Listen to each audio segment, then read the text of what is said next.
Welcome to our webinar. My name is Andrew Townsend and I'm marketing operations here at Smarty. Today's webinar is about 5 data management uses for address keys, and we're very excited to get started. However, before I introduce our presenter, let me go over just a couple of the standard housekeeping items. One, this webinar will be recorded.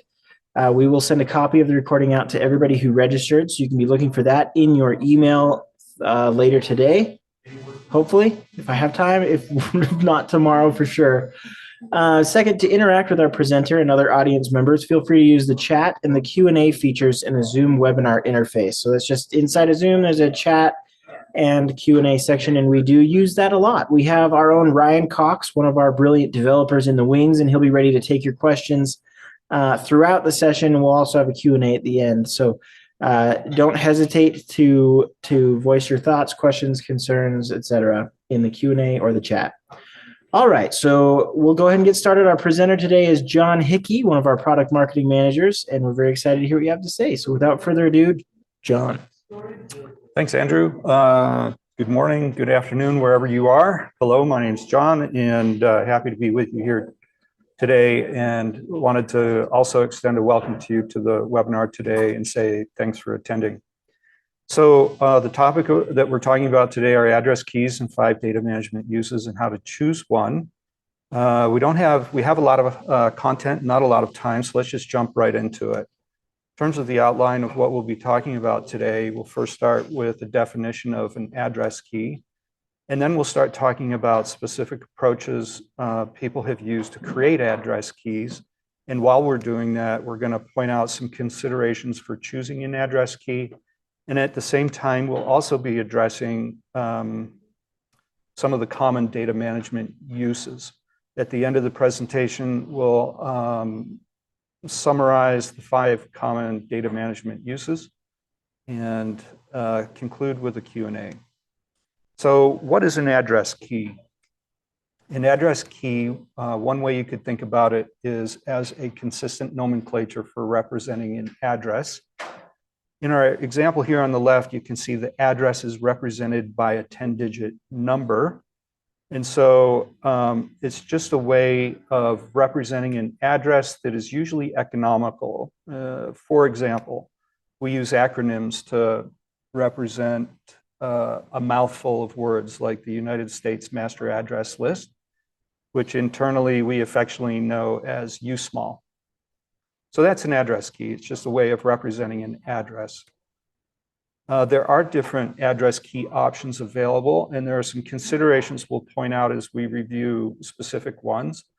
The ones that we're going to talk about are Google Place ID, something called Place Key, the USPS delivery point barcode, and then we'll talk about Smarty's answer to an address key called Smarty Key. So Google Place ID is a textual identifier that uniquely identifies a place. An example of that is this long string of letters and numbers. I went to the Google Place ID webpage and extracted this example from there. It was the longest example they had, but I chose it because one of the considerations for choosing a address key is the length. They can be lengthy. In the case of Google Place ID, the length of the identifier may vary, and there is no maximum length. Another consideration is uniqueness. The Google Place ID is not unique, even though it says, and it truly says, or correctly says that it's an identifier that uniquely identifies a place. While that's true, it's not unique in the sense that there isn't a one-to-one match. There can be a many-to-one match. Google says it is possible for the same place or location to have multiple different place IDs. And Google Place ID is not persistent.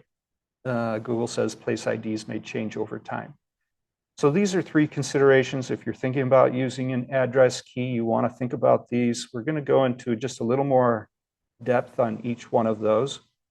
So let's John, real quick, if we can go back to that slide. So the code or the ID that's listed there, crazy long, is I mean, is one of the purposes of having this ID to make it so that you don't have to type an entire address? I feel like that's way longer than an address itself. That's way longer than an address. So typically, address keys are used for economy and shortening the string of the address to something smaller. Like the example at the beginning, you said only had 10 digits. Yeah, they can be as short as 10 numbers. Okay. And we'll talk a little bit more about that later in the presentation, but Google Place ID, the best place to get the details on that is, by going to their webpage. But it's interesting that people use these as address keys, but they may not be considering the length of the address key. That's a consideration to have for Google Place ID. Excellent. Yeah, I just find it interesting. The two reasons I can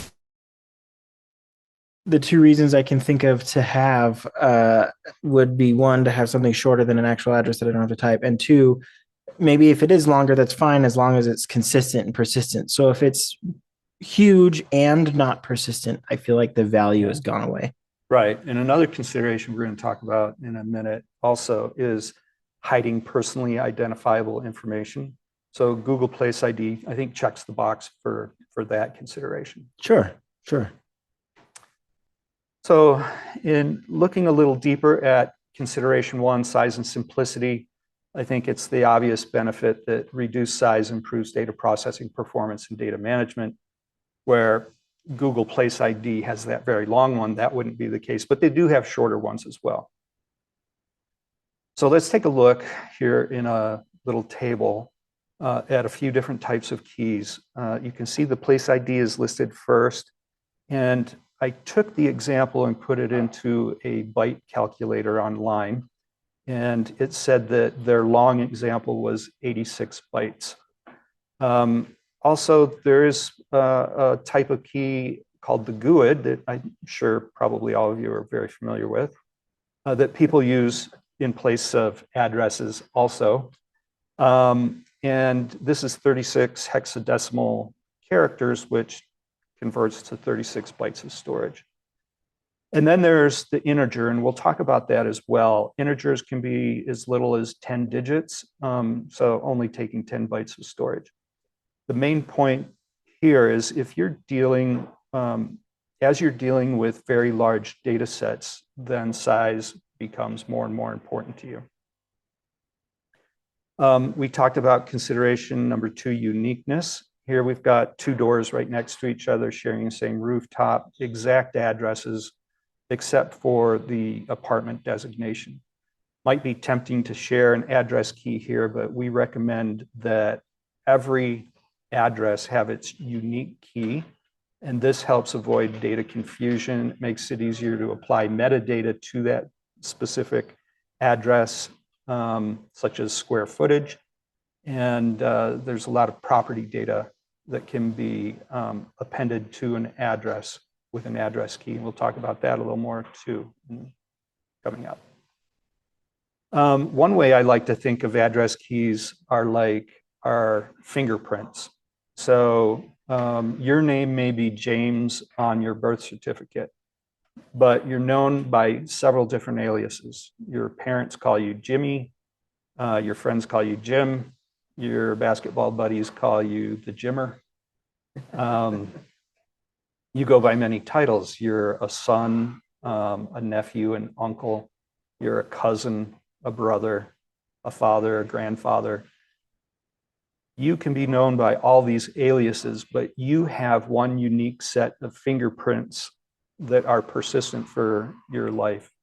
And that's the way I like to think about an address key. Is a good one is like a fingerprint where an address has many different aliases, and we'll talk about that in a minute. But it only has a single address key that identifies that delivery point forever. So talking about forever and persistence, an example of that is this very unique building in Portland, Oregon. Was originally at 100 Union Avenue, but it had an address changed and it became 100 Martin Luther King Jr. Boulevard. So despite the change, a good address key provider will have used the exact same address for the life of that building. And so this helps with identifying duplicates in your system. Maybe you have John Doe at 100 Union Avenue, and you also have him at 100 Martin Luther King Jr. Boulevard. How, based on address, would you know that's the same place or the same record? Well, if they share the same address key, that makes merging and purging much easier. This also helps avoid inaccurate reporting and confusion in data management. So that's the Google Place ID and some considerations. And to reiterate on there, the persistence is not there on the Google Place ID. It's not persistent, it can change. Okay. Yeah. Now let's take a look at something called Place Key. This is really cool. It is a free universal standard identifier for any physical place. It's built upon Uber's open source H3 grid system, and it covers the planet. So you see that hexagon there, the blue hexagon in the image to the right. Imagine those covering the entire planet. The size of that is 1,500 square meters, or about 3.7 acres. And you can see, in terms of considerations, at the bottom of the map, that the alphanumeric designation is relatively short. So that's good. However, they're both unique and not unique. Every hexagon is uniquely identified, but everything inside that hexagon shares that one place key. So you can see in this case, there are 4 houses. This is a residential area. 4 houses that are entirely inside the hexagon, and 4 houses or properties that are partially inside that hexagon.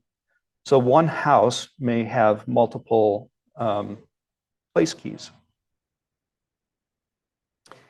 Place keys can churn or change according to their website, and so they're not persistent. So if you're planning on using this as an address key, keep these considerations in mind. Okay, so let's take a look now at another type of address key, the United States Postal Service delivery point barcode, which is shown here in this image on the right-hand side. The numbers inside the black boxes make up the delivery point barcode. First 5 numbers are the zip code, the 5-digit zip code. The next 4 are the +4 of the zip code. The next 2 are the delivery point digits, which are the last 2 digits in the house or building number.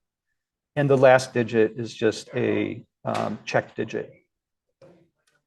So this has some considerations to keep in mind. First of all, it's short, it's 11 digits. And so it's very economical to use.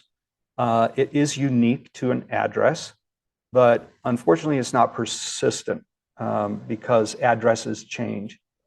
And as the address changes, so will the delivery point barcode. There is a limited scope here as well to point out the United States Postal Service only recognizes deliverable addresses because sometimes they deliver to a PO box instead of a physical location. And there are 20 million of those in the United States, over 20 million of those. So it has some scope issues to consider as well. Another issue to think about with this address key is it can be reverse engineered because you can derive the address from the delivery point barcode. All right, so let's take a look a little deeper at personally identifiable information. In today's environment, it's increasingly becoming important to protect PII. And if you are trying to do that, you want to make sure your address key cannot be reverse engineered.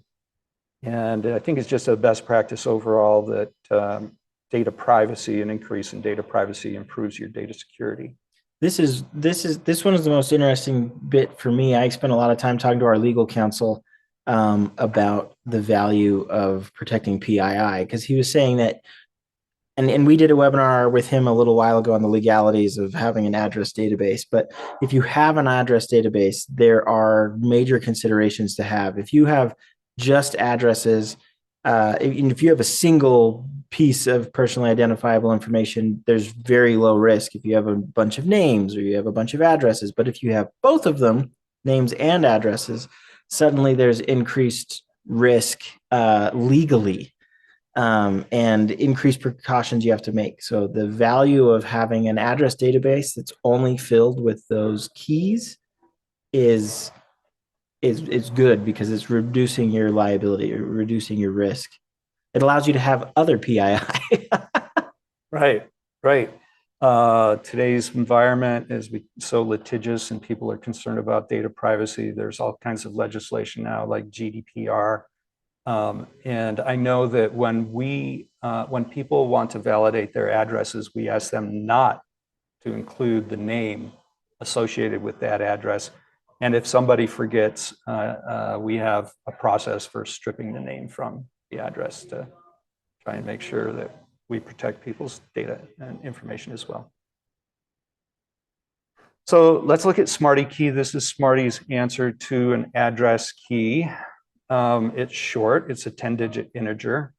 They're randomly generated, so they can't be reverse engineered. They are unique. There is a single address key for every delivery point, despite how many aliases an address may have. And they are persistent. They are always attached to that property. And another benefit of working with an address validator like Smarty, and there are other validators who provide address keys, and they would have similar benefits as Smarty Key. But another benefit of working with an address validator that provides a address key is they return the most current address. Also, another benefit is Smarty applies that to 210 plus million US addresses, and we include all 20 million plus non-deliverable addresses with that as well. All right, so this chart here is basically just for your review. If you get the slides after the presentation, you're trying to choose an address key. It's kind of a summary of different types of keys that we've talked about and some considerations. And then this chart here is talking specifically about the pros and cons or the considerations of each of the specific address keys that we talked about. So let's jump into the last section of the presentation on 5 common data management uses. Again, we've discussed most of these, but we will highlight each of them. The first being updating address changes. As you can see here in this image on the right, Cougar Boulevard is also known, I don't know if you can see it, but on the sign there, it says 1230 North.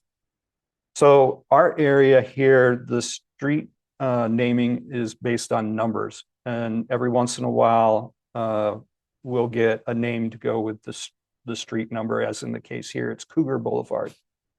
But this is sort of an interesting street name change to follow, because while it was originally 1230 North, that changed to Bulldog Boulevard, Bulldog being the mascot of the high school that was prominently located on 1230 North. The high school moved locations, and the high school was bought by an adjacent university. And as you might guess, their mascot is the cougar. And so there have been 3 names for this single street. Every time the street name has changed, every property on that street had an address change. So most people don't realize it, but hundreds of thousands of addresses change every year in the US. Street numbers change to help first responders. A street may not have been numbered in a way that made sense to first responders, and so they can change for that reason. We talked about street names changing. There are, by the way, 900 Martin Luther King Jr. streets in the United States, and I believe most of those were previously named something else.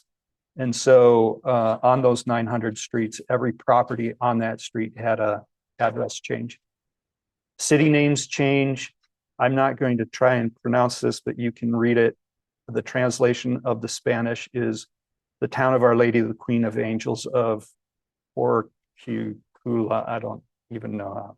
Sorry, all you Spanish speakers. But if you guess that's Los Angeles today, you'd be correct. Zip codes change, especially the +4 on the zip code, which indicates a mail person's delivery route. My son recently became a mailman 2 or 3 years ago, and his delivery route has changed, meaning some of the addresses for people he delivers to has changed. So keep in mind, address validators update the underlying address data for the keys they provide. A second use case is simplifying data blending. So let's look at an example here.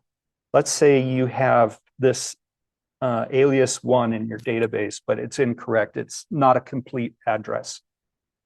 However, it has an address key, and it also has additional data like the occupancy. This is actually a vacant property. Now, from a third party, let's say you got additional information. The elevation of this property is 157 feet. It's also incorrect address. You can see Anaheim has been spelled incorrectly.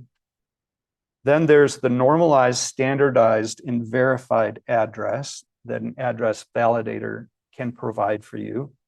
And you'll notice that it's joined the occupancy and the elevation together quite easily because all 3 addresses share the same address key.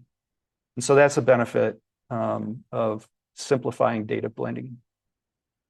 Also, we talked about how the shorter address keys can save processing time and how this cuts management time and computational resources for blending very large data sets. And as an example, we have one Smarty employee who a couple months ago told me that having an address key saves him 24 hours each blending period. So they can really help with your job depending on what your job is. Fourth, we talked about protecting PII, where you can replace the address with a short address key. And we mentioned that randomly generated keys that can't be reverse engineered are important if this is one of your goals. And it's nice too, when sharing your data, you can replace an address with an address key.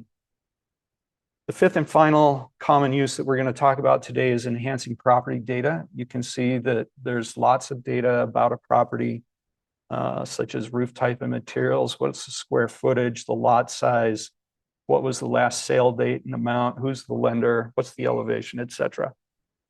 Smarty offers address data. We've got over 350 data points per address that's available. And that data is mapped by address key. And so it's easy to join an address that already has an address key with the corresponding data for that property that way. And property data. Yeah. Just to be clear on that one. So none of this data, these additional data points, are PII. So having an address database and appending it with the address data points is still protecting personal identifiable information, right? This is all public data. Okay. The data we share. So it's all collected. So yeah, you can still have a legality-free just database by doing it this way. Yeah. Correct. So one of the benefits obviously is improved intelligence depending on who you are. Smarty has many insurance companies who use this to price, assess risk and price policies. Also, of course, improved analysis and decision is in case with insurance or real estate. So those are the 5 different common uses. Before we jump into seeing Smarty Key in action, I believe we had a poll we wanted to share with you. Yeah, I'll go ahead and put this up on the screen. Launch. So go ahead and just click right on the one that's most important or applicable to you. Do you care about address data changes? Do you care about Simplifying data blending. Do you care about reducing your processing time or protecting PII or enhancing with property data? We're curious to know the things that are the most important. This also will help us to know what parts of our tools to focus on and ensure that we're bringing this to market, but also help John know which ones he should talk about the most in the next couple of slides. So I'll give you guys about I mean, it looks like a very small percentage have participated. So I'll wait just a little while longer. This is a good poll to participate in. I'll give you 10 more seconds. 10, 9, 8, 7, 6. I count up to and down from 10 a lot now that I have a 3-year-old. 2, 1. Okay.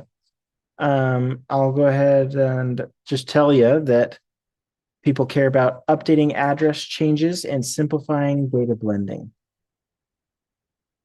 And it's about a 50-50 about an between even the two. split. Yep. That's interesting. Yeah, thanks for sharing that. I actually did not have more slides, but except to share how people can see Smarty Key in action. If you want to, Smarty offers a U.S. master address list free sample. You can get that at smarty.com/list. It's also listed under our products. So if you just go to smarty.com and click on products, you can find it there. Yeah. Also, we have a US rooftop geocoding demo tool, or you can go check that out. If you just go to our website and look at the products and click on US rooftop geocoding, they have a demo there. And you'll want to, after you click to see the result, there'll be a link to show raw output, and that's where you'll see Smarty Key. For a little bit of clarification, also U.S. master address list. John mentioned that at the very, very beginning. That is a tool, a list that you would purchase. So if you wanted to, one of the examples I like to do, if you want to send a mailer to everyone inside the city of Provo, which is where Smarty's located, you could go to smarty.com/list and purchase a U.S. master address list that contains every address inside of Provo. And those addresses will contain a Smarty Key, as well as the 350 plus data points, having loads of data that you can add to your database, and also make sure that you can mail to every address with a minimum amount of return to senders due to issue, because we make sure that they're all valid, that they're all good addresses. So that's the U.S. master address list, and it applies this Smarty Key, the persistent key principles. And then U.S. rooftop geocoding, and correct me if I'm wrong, 100% of our U.S. rooftop geocoding contains Smarty Key. Okay, I'm getting a nod from Ryan Cox, who's been very chatty today. Okay, great. There's no other questions. We'll go ahead and wrap up. Thanks everybody for attending our webinar. We hope that you found what you were hoping to get out of these address keys and how they impact your working with addresses. We hope you guys join us in our future webinars. Thank you, John and Ryan, for hanging out with us. We hope you guys all have a great day.